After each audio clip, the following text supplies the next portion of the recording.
Alright, let's go ahead and start taking a look at the weapon tile. So weapon tile is an item. It's as you during the early days, we're going to have items that are sort of item-ish, but the weapon itself is pretty much an item. You can put it into an inventory that exists with your player, and cycle through them. You can pick them up. You can drop them.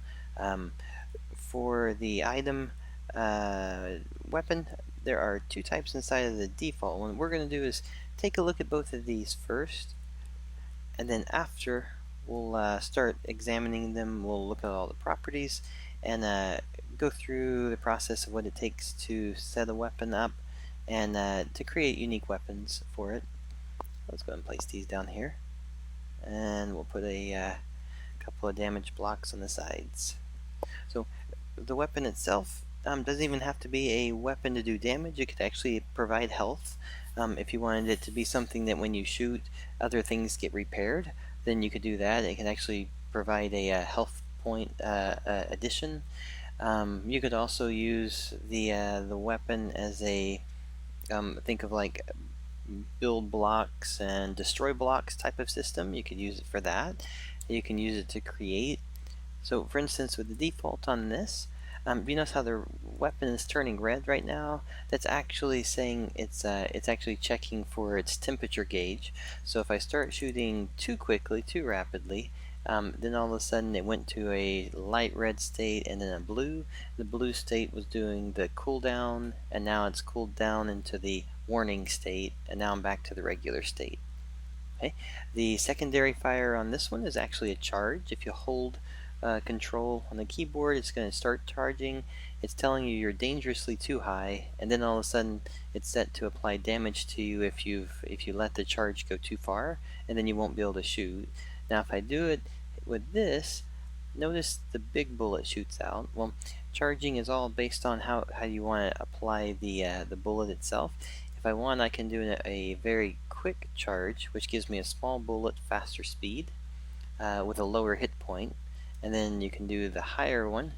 The longer you wait, the bigger the bullet is, slower it is, bigger the hit point.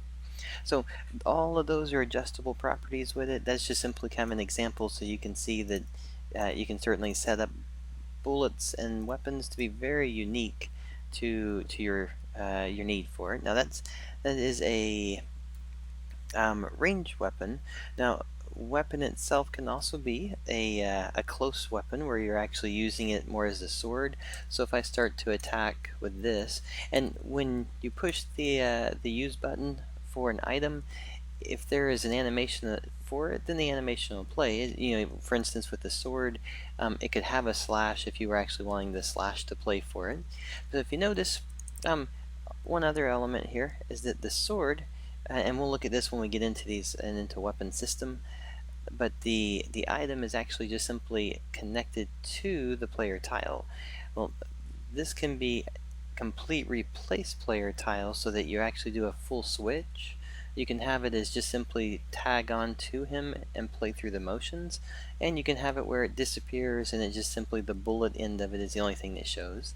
So this is the primary one, is just to do a melee style attack.